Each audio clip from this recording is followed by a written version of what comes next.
one for the town hall. You got class and you got style. You got a friend with 4 fast legs and a boss with 2 left feet and a guardian with the knowledge who's been there longer than them all. You've seen beggings, endings, war and peace, a bit of rags, a bit of riches. You got gall, grandeur. Gal, you got it going on.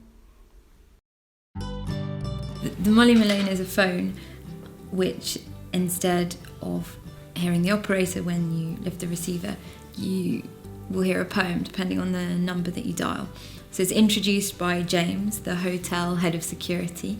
He's been security guard for the building long before it was a hotel. It's just a work that sort of tells various stories of the hotel. Factual happenings like the Bethnal Green tube disaster or the haunting of Bethnal Green and the Crays, who were local Bethnal Green boys. All the poems have been written in the hotel, and a lot of them come from just spending time around all the public spaces in the hotel, but also in the rooms and sort of imagining the things that happen behind closed doors. And I think that sort of feels really important to have that. There's lots of public spaces, but there's lots of unseen things as well. The poems were all written for East End voices. When I first started talking about the project with the hotel director, Marie, I said that I loved the idea that they could be read by taxi drivers, and then through James that sort of became possible. And this lovely sort of combination between my voice as a writer, the voice of the hotel, but then also those guys as kind of East End locals.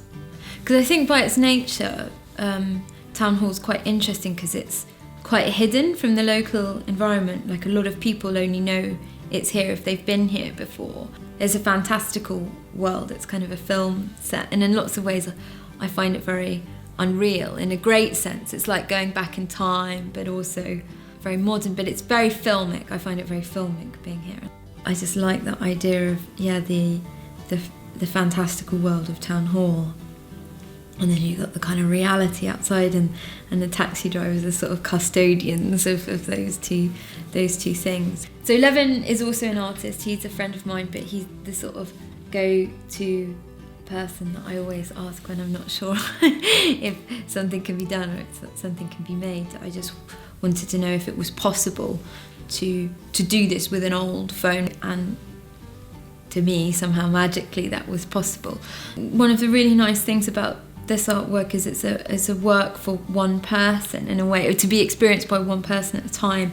And I think I like that, the privacy of listening to the phone. I'm always interested in putting things where they don't belong and how that changes the way we sort of look and understand the world. And I think even just sort of hearing that kind of, in a way, quite harsh accent, that quite harsh dialect, reading some quite delicate words, is much more beautiful than the kind of most polished of acts of sort of reciting those words. So I think I just like that jarring. Those are always the sort of tipping points I'm interested in.